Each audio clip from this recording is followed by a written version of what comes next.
तेजी से बढ़ रहा है। हालांकि यहाँ अगर जो लोग ठीक हो रहे हैं उनकी रेटिंग की बात करें तो वो भी काफी है, और काफी तादाद में लोग कोरोना को मात भी दे रहे हैं, लेकिन लगातार कुछ लोगों को कोरोना के चलते जान भी गंवानी पड़ रही है।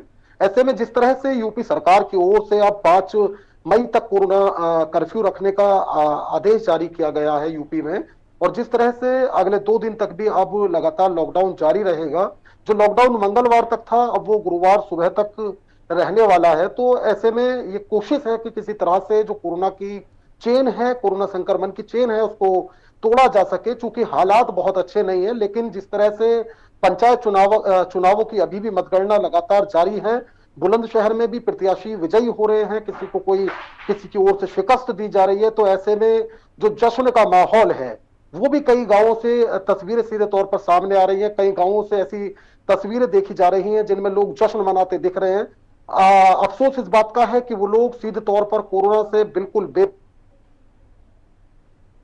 लोगों को एडमिशन ना मिल पा रहा हो, लोग एडमिट नहीं हो पा रहे हो, जब लोगों को ऑक्सीजन नहीं मिल पा रहा हो, और जो लोग होम आइसोलेशन पर है उनका ऑक्सीजन अगर कम होता है, उन्हें घर पे ऑक्सीजन नहीं मिल पा रहा हो, तो ऐसे में सवाल ये खड़ा होता है कि लोग आखिर इस हद तक लापरवाही कैसे कर सकते हैं।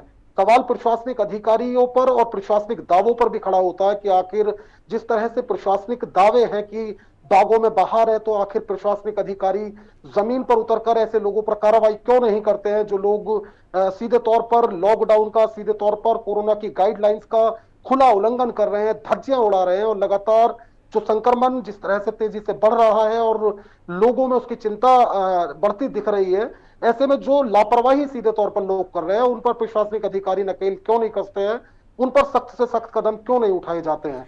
तो ये यानी वो सवाल तमाम कई सवाल उठाए हैं हैं जिन पर साजिद आपने, लेकिन इन सवालों के जवाब किसी के पास नहीं है। क्योंकि देखिए, ये तो सामने लगातार देखा जा रहा है कि आंकड़े बढ़ रहे हैं, और इसी को लेकर योगी सरकार ने जो कोरोना गाइडलाइंस का पालन नहीं कर रहे उनके खिलाफ सख्त कार्रवाई की बात भी कही है। लेकिन यहां पर कार्रवाई नहीं होती है, सिस्टम फेलियर है, और सिस्टम क्या कैसे कर रहा है वो सिस्टम को ही पता है। हमारे और आपके पास इस सवाल हैं, जवाब उधर से आते हुए नजर नहीं आते हैं। और देखिए, आंकड़े जैसे बढ़ रहे हैं, उन आंकड़ों के बढ़ने की वजह से ही जो कोरोना कर्फ्यू है, जो लॉकडाउन है, उसकी अवधि को भी साजिद बढ़ा दिया गया है। खैर, मैं आपके पास आना चाहूंगा प्रणब, आप नोएडा में मौजूद हैं। नोएडा के क्या कुछ हालात हैं, क्योंकि हालात नोएडा में भी ज्यादा बेहतर नहीं नजर आ रहे हैं। अब बिल्कुल, पहले तो मैं पिछले 24 घंटे के आंकड़ों की बात करूंगा। जो 24 घंटे के जो आंकड़े हैं वो 1571 इस समय कोरोना संक्रमित हैं और 12 लोगों की